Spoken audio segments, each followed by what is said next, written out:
Welcome to Better Odds Sports Betting. I'm your host, Kiev O'Neill. And this is Kyle Hunter from huntersportspicks.com. Welcome back, my friends. Sorry we missed last week. I was indisposed of in San Diego. Had a fantastic time, though. A lot of sun, lots of beverages, and lots of coffee in the morning, and dealing with a lot of kids. But it was a great time. Was happy to get a nice little break. Was able to watch some games and everything.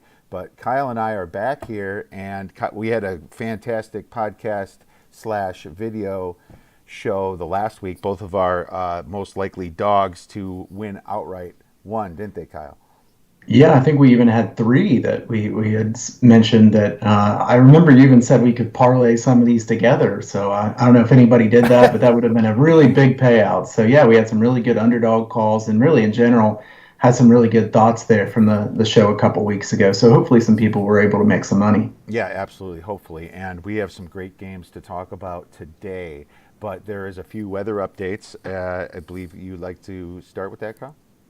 Yeah, let's start with that. So Cincinnati and Tulsa would have been number one on the list here, and I'll be honest and say I had the under in this game. I really liked this one quite a bit. This game got canceled because of COVID. Cincinnati with several COVID cases, so a bummer. I think I probably had a win in that one, and that would have been a really good weather game. The winds were 20, 25, 30 miles per hour. So the other two that really stand out, Mississippi and Arkansas, as the week has gone along. The winds have kind of increased in this one. I see 18 miles per hour winds showing now with gusts to 25 miles per hour. This is a really high total. This is a hard one to take, but you get a 75, 76. You get some weather involved. The long-term angles are very good for unders with things like that. So certainly one to keep an eye on. Another one, Louisville and Notre Dame, 21 miles per hour wind with gusts to 30 miles per hour. That's why you've seen that total go down here today throughout the day. All right, that's great. So, couple weather totals. Be watching that. I bet it goes down even farther. Sometimes you can set yourself up for a little middle too. Sometimes totals get oversteamed down, and you can possibly buy back for either even money or half your bet. Right, take some of the edge off, and middling. It's a great feeling. So, very great stuff on there. Any trends for this week? Yeah, I've got an angle here, and I will say that there weren't any significant weather games in the NFL, or I would have mentioned those two. It looks like pretty good weather, at least so far. So we'll check as we get closer to that, and I can tweet out something if I see any games that seem to be of significance for weather there, but nothing right now. An angle here, ranked teams off a loss. You fade them off a loss. So a ranked team just took a loss, you go against them in the next game. So here are the query filters. The team has to have lost straight up by 10 or more in the last game. They made the postseason the last year, and they're ranked, top 25 team. And the next game, you fade them, you're 169 and 114 ATS. That's 59.7%. Who fits this week? A play on Kentucky against Tennessee, a play on Boston College, and a play on Pitt. Pitt is going to be a tough one because we don't know if Pickett's going to play at quarterback. I would have liked Pitt if I know he's going to play. We'll see what his status is when it gets closer to game time. But three of them that fit the system here this week, and that one's been pretty good in the long term. All right, good stuff there. That's interesting. Right when you said that, I thought about Miami because they were the biggest loss right there against Clemson. It was a rainy game for them too. It was a really bad situation that it rained in Clemson because you knew ETN was going to have a day and De'Ara King was going to have it a little bit tougher. So interesting stuff. Yes, very hard to get on Pitt this week, but it's also a very good trend that you gave out. A couple games I'd like to get into, and there's some sharp action on Navy. And to be honest with you, when me and Kyle started talking about this, it was only at like -1, -1.5, and now looking at Navy, it is around the -2.5, -3. And I've actually seen it at 3.5 earlier this morning. It must have come back down a little bit. In my opinion, the sharper bettors or the bigger bettors, let's just say, East Carolina is terrible against the run, and they've been terrible against the run for years. I mean, this year they haven't played anybody too tough, UCF, I guess, but UCF throws the ball a lot. They allow 4.77 yards per play on the easier schedule. Last year, Navy beat them 42-10. That's pretty significant. And so you see the money coming in on Navy, even though it's at East Carolina. If you want to look at East Carolina's yards per play, you might start thinking that they're in like Louisiana Monroe status, minus 1.5 yards per play so far this year. That is not good at all. East Carolina is a better team this year, in my opinion. I really do think that they're better, and it worries me a little bit because Navy's not as good as they were. I am kind of kicking myself for not taking it earlier, but it makes sense to me why they're sharp money on it. Kyle, have you got a chance to look at this game? Yeah, I looked at this game closer today, knowing that we were going to talk about this one. I have to say, Navy, if we had last year's team, this line would obviously be a lot bigger than it was, but I'd be interested to take Navy here. I don't know if Navy's really that good this season. I mean, they've been really inconsistent. That loss to Air Force, the way they lost to them, was really telling. They got really fortunate to beat Tulane and that big comeback in the second half. I think everybody remembers that game. But if you look at Navy for the year so far, they're negative 2.16 yards per play, which is either worst or second worst. I assume that's second worst. Probably only Monroe is worse than that, I believe. So Navy has been really bad so far this year in general. They've been beaten really badly by BYU and Air Force. So you could say their numbers are skewed a little bit, but Air Force is not really that great of a team. They had a lot of people sitting out. So I'm concerned to lay points here with Navy. I don't like East Carolina, so I'm not anxious to bet East Carolina either. I just think if you look down through this game, where Navy is going to have to win, obviously, is by running the football. They don't throw the ball. East Carolina, like you said, is not good at stopping the run. They're giving up 4.77 yards per carry so far this year. On the other hand, though, Navy is 4.5 yards per play so far this season, which is 72nd in the nation. I believe there's been 76 teams play so here, so they're right near the bottom of the pack. In theory, East Carolina should be better at stopping the option than they've been so far. Their head coach is a guy who has gone against the option a lot in FCS levels, so maybe they'll improve on that. I think it's really interesting to see this total having been bet down really heavily. I mean, goodness, this total was 62.5 at the open. I see a 55.5 now. No significant weather, a little bit of wind, nothing really big. I assume this is just because Navy goes on those really long, plodding drives where it takes forever. They can take a whole quarter at times. Having said that, East Carolina can give up some pretty big plays in the run game. So I don't know if I think that Navy will have as many of those long drives as normal. So I guess it's kind of a long way of me saying I don't know that I love what the Sharps love in this one and laying the points with Navy. I think I'm just going to stay away from this game. I agree. I mean, when option teams play bad teams, they score quick. And the bad teams are trying to catch up, so they're playing at a faster pace too, and sometimes they do catch up. I mean, you saw how Navy is against the pass. They can be taken advantage upon, and so I disagree with the movement as well. I do see a lot of option teams lined in the 50s, the low 50s, and whenever it gets below 50, Army's been getting below 50 a lot this year. I kind of question it. When it's above 60, I usually will take the under. And in this case, they play in such a terrible defense, I probably wouldn't have, but somebody did. So that's going to be interesting to see where this thing lines up. Let's move to the next game here. Looking at, I believe, Louisville. Yes, Louisville or Louisville, tomato. They're playing Notre Dame. Notre Dame has some sharp money on it. 52% of the tickets are on Notre Dame. 76% of the money is on Notre Dame. Moved from minus 14, but it's been stuck at minus 16.5. This was an early movement. When you look at it, Louisville has been really disappointing lately. That Pitt loss is looking worse and worse now because Pitt's been losing. Their Western Kentucky win is looking worse because Western Kentucky doesn't look like the team they're supposed to be either. They're a minus 0.32 yet net yard per play. I agree with the movement, but I don't have the play lining up with my power ratings, Kyle. Maybe there's a total angle or something, but I can explain the movement for sure, just of how bad Louisville has been, and Notre Dame's got a decent defense. So, what are your thoughts on this one? Yeah, so I agree with the line move. Like you said, I don't have a PR move here that would really suggest I should be taking Notre Dame. At the same time, I don't want to take Louisville. To me, this team has been disappointing this year. One of the biggest disappointments for me. I like their head coach. Satterfield's a good coach. I still think he's a good coach. But they've had some bad performances. That loss to Georgia Tech there last week was also a really ugly one. They led that game for a while, were badly outscored there in the second half, especially looked bad in the fourth quarter. Cunningham is going to get his yards. Louisville has been having a bit of a hard time punching in the end zone, and their defense has been really bad. I do agree with the line move to the under here with the weather the way it is. I think Louisville is a team that is hard to bet right now based on they've given up too many big plays, and their offense moves the ball slowly down the field. Both of these teams play very slowly. That's why a total as high as it is seems like it could have value to the under because the weather and because the tempo is so slow here. So if you don't get a ton of huge plays, you would think this game would be a bit lower. I think Notre Dame will score quite a few points in this game. My question is how many will Louisville score? Yeah, I agree with the line move.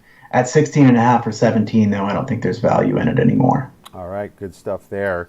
Let's move on to the final college game. We're going to talk about Alabama versus Georgia, and this is the game I've been looking forward to big time. It excited me, but what sucked was Nick Saban and their athletic director coming down with COVID-19. Now, thank goodness, Nick Saban doesn't show any symptoms right now. He's actually probably coaching from some huge screen, yelling at his players from his own house.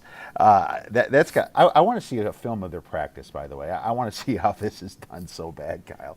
But according to the market, it looks like Georgia versus Bama moved up to 6. Money hit Alabama when it opened at like 3 or 4, and then it came back down to 4 after the COVID news. So the market is saying that Saban's worth 2 points according to the at this position.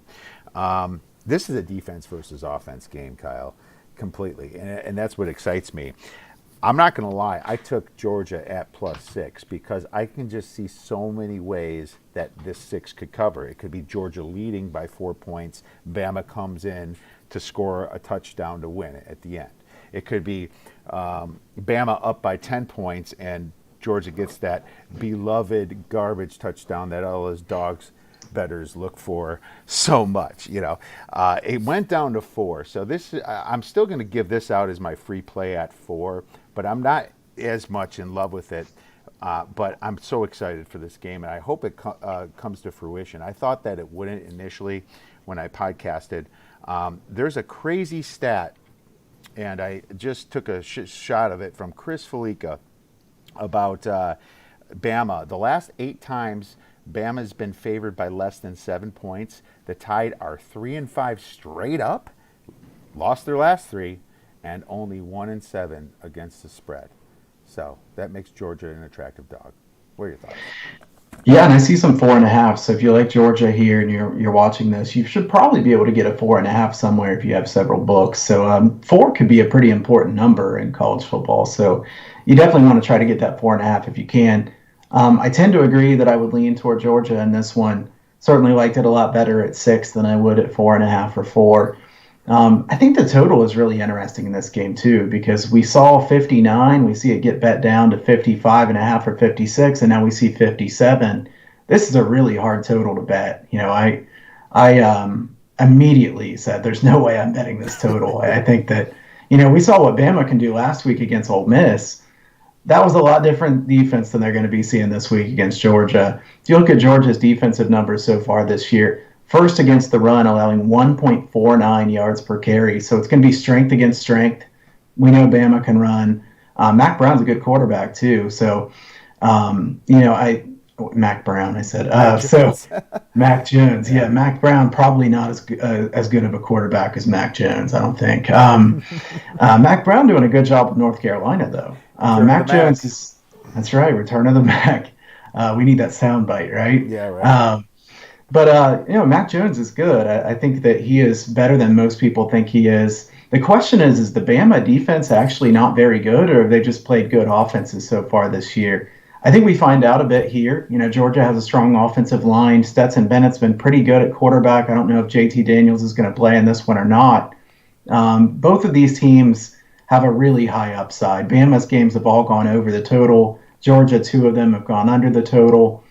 I tend to think that if I had to bet this game, I would also take Georgia. I think this is a game that comes down to the final possession. If you think it's going to come down to the final possession, you want to grab the points. Absolutely, and the points you always feel better about a situation like this.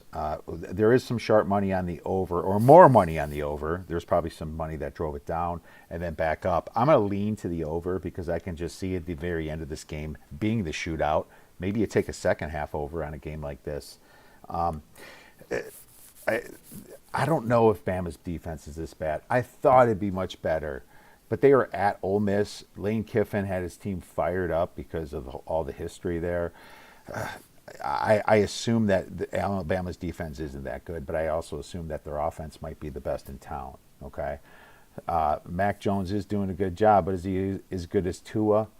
I guess remains to be seen. They lost so much talent last year, but they still have Najee Harris there and Smith and some other guys just doing a fantastic job on offense. So lean to the over, but I'd feel more comfortable taking a second half over, and I probably feel more comfortable with the dog here at +6. So we'll give it out small at +4, Kyle. That leaves one more order of business.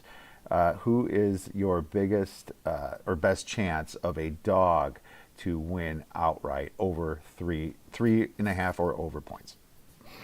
I'm going to go ahead and because I think you and I might have been thinking the same way. So I'll let you take the team. The other one that I was thinking about, I'll take Duke here. This one worries me, obviously, and I think there's a lot of different things that could happen in this game, this Duke NC State game. Duke could win by a decent margin. They could also get blown out if they keep the 5 or 6 turnovers going. But really, this team has not been that bad. They just turned the football over so much. They played well against Syracuse last week, really totally dominated that game, and it doesn't. The final score was not indicative of what the box score looks like. So I think Duke's been a really good underdog under Cutcliffe. Money line here with Duke. I'm going to lean toward this one, and then tell me your play, and then I'll agree with that one as well. Yeah, I probably stole yours, but it's Mississippi State. They're at +190, and they were at 6.5, and it's down to 5, which pisses me off because I was waiting for a 7. But I think you still might get that 7 because the public's going to jump all over Texas A&M on Saturday. I'm not betting. If I'm going to bet this, I'm not betting until Saturday morning, But they're the most likely dog to win here. They're in a massive letdown spot. On Friday, they actually beat Florida, right? Huge. First time they finally beat a top 5 team, right? Huge letdown spot. And if you look at what they did on the road, Kellen Mond on the road, not good. Only 290 yards per game on the road last year. I mean, the home road splits were just completely blown out of proportion. So Mississippi State is a live dog going on right here. So we'll be watching this baby for a while, Kyle. Do you agree? I like this one. I think I like this one better than Duke, to be fair. So I think that Mississippi State also coming off that embarrassing loss against Kentucky. I mean, you lose 24-2. Mike Leach has been all over them this week. This is a good spot for Mississippi State to bounce back. Texas A&M feeling pretty good about themselves. I don't think Jimbo Fisher is nearly as good of a coach as most people think he is. So Kellen Mond, I feel like we should start saying Kellen Mond. You know how in the NFL people say good Ryan Fitzpatrick, bad Ryan Fitzpatrick, things like that. I feel like there is a good Kellen Mond and a bad Kellen Mond. Which one's going to show up in this one? Usually in those really big games, especially on the road, the bad Kellen Mond shows up. So until I'm proven otherwise, I kind of assume that's what's going to happen here. So I like Mississippi State as well. All right, love it, man. Let's move right into the NFL then. We're going to start with the Sunday night game, the Rams versus the 49ers. The spread here went from 3 to 3.5. And as I discussed with you last night, I took the 3, and as I was going to send it off, it went to 3.5. So I couldn't do that. 3 to 3.5 was just too much of a move for me to send out the play. So I'm stuck here with a -3, and I like my -3. Don't get me wrong. 49ers are getting some guys on offense back. Sounds like Deebo Samuel played a little bit. Their quarterback, Jimmy G, should be a little bit more healthy this time when they play. I mean, after that debacle last week against Miami, you got to think that this team's going to play better, at least on offense. But they are super injured on defense, and I mean like super down to guys that are probably on their practice squad rotating in this game. So I got to tell you, I don't know what I'm going to do with this game, but I did take the Rams at -3. So what are your thoughts? This is an interesting game because it kind of goes against conventional wisdom or what I would generally want to do because the 49ers were -3 on the look ahead line. Now the Rams are -3.5. That's a 6.5 point line move. So then you ask yourself, is that justified? Usually the answer is no in a spot like that. So you would usually want to say, well, let's take the 49ers. But the 49ers have some significant injuries. I mean, there's plenty of reason to think that they're not the same team they were last year. So I don't think we should keep thinking they're going to bounce back and they're going to play like they did last year. They're missing a lot of those guys that are their best players, so especially on defense. So in this one, I think we could see a back and forth game, plenty of scoring here. I think I lean to the Rams slightly, although I don't think I'm going to bet the Rams here just because I feel like that's a really big line move. You go from -3 to 3.5. You go through a lot of really key numbers, obviously. I think the Rams are the better team. Rams have had to go east a lot this year, some tough travel spots. This isn't a tough travel spot for them, but I'm going to say I think the Rams win this game, but unless you get a 3 at, say, even money or something like that, or at least -110 or better, I wouldn't take the Rams. All right, fair enough. It doesn't look like a lot of information on the money anyway. It's pretty close both ways. Even more sharp money on San Fran, probably because it's a division game at home. People took the hook when they had it. I mean, that's just how people do. They bet numbers more than anything in many cases. Let's move on to the next game then. Real interesting game, Packers versus the Bucks. And I got to admit, I was one of those people stuck waiting for the 3, and then a syndicate hit the Bucks hard at 2.5, and it shot down to 0. It did like quickly. So sometimes when a big syndicate hits a book, the books will hedge and do what they have to do, and the other books shoot down as well. They kind of help each other out in some cases. Just know that. It's just why you see it happen in other books. They try to all balance the action together if they're kind of tied into each other. So right now, from 3 to 0, I probably switch my lean to the Packers. It's weird. I still have to look at their injury report better. I think Adams is fine. I wonder if Lazard's going to play. 0. It's not. I got the Pack -1.5 via probably average of my power rigs and my algorithm. So no play for me. But this is gonna be a great game to watch. Rodgers versus Brady, the battle of the Bays. Kyle, I'm excited for the game itself. Yeah, I was one of the ones waiting for +3 as well. I kind of think Tampa Bay was going to get to +3, so it's kind of a shame that the money came in when it did on Tampa Bay.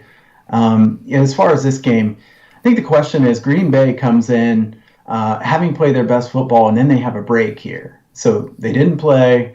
They have a break. Is that a bad thing for them? You could definitely argue it was a bad thing because they didn't really want to have a break. They're playing great football. You don't want to have a break and be off on a week that you have been playing tremendous football. So Green Bay comes into this with extra rest. You could say it was a good thing, too, because they get back Devontae Adams. So on the other side, you can look at that either way. I will say I agree with the line move here on the total. I think the total going up, I wish I had seen this one when it was 51.5 and looked at this one more closely. I see 55 or 55.5. That's getting pretty high, but I do think there'll be quite a few points in this game because if you look at the Tampa Bay wide receivers, they've got some really good wide receivers. Godwin, I believe, is going to play now this week. And Tampa Bay really stacked at the wide receiver position. You could argue that they have the best wide receivers in all of football. Green Bay, with Adams back, obviously a big difference on offense. Rodgers has been tremendous so far this year. Vita Vea without him on the defensive line for Tampa Bay hurts them quite a bit. I think he's one of their best players, definitely. Tampa Bay secondary is their question mark, and I think Green Bay can score here by throwing the ball around a decent amount. Can they have enough balance? We'll see.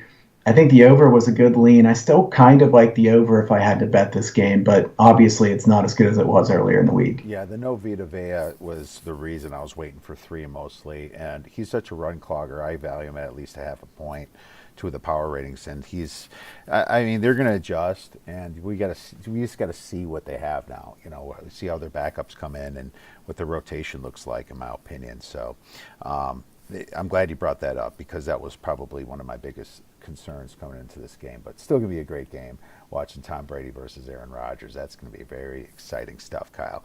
Well, what's going on with you over at Hunter Sports Picks, Kyle? Let me give a free pick here for the listeners real quick. I think your free pick was Georgia, right? Yeah, my free pick was Georgia. All right, so my free pick's going to be Virginia and Wake Forest over the total, 58.5 right now.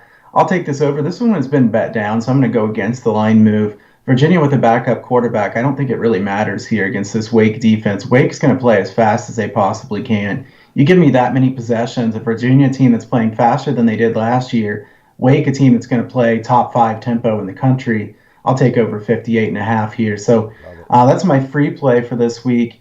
As far as what's going on, 10-4 in my last 14 college football plays. Started out the season slowly. It's been a good last couple weeks. You can go over to huntersportspicks.com and sign up for the free picks newsletter that I have over there. Also, if you sign up for that free picks newsletter, send me a message, Kyle at huntersportspicks.com. I'll send you a free premium selection just for signing up for the newsletter. I'm still also running the 1 month special, all college football plays and all NFL plays for $199 a month. So there's a couple options if you want to buy or if you just want to get the free plays. Also, give me a follow on Twitter at Kyle Hunter Picks. All right, cool. And check us out at theoddsbreakers.com. We also give free subscriber picks, we give newsletter picks, and obviously our members get our premium plays. That's all we have for today, then, Kyle. Unless you have anything else, hope everyone has a safe weekend. Have a blast watching these games.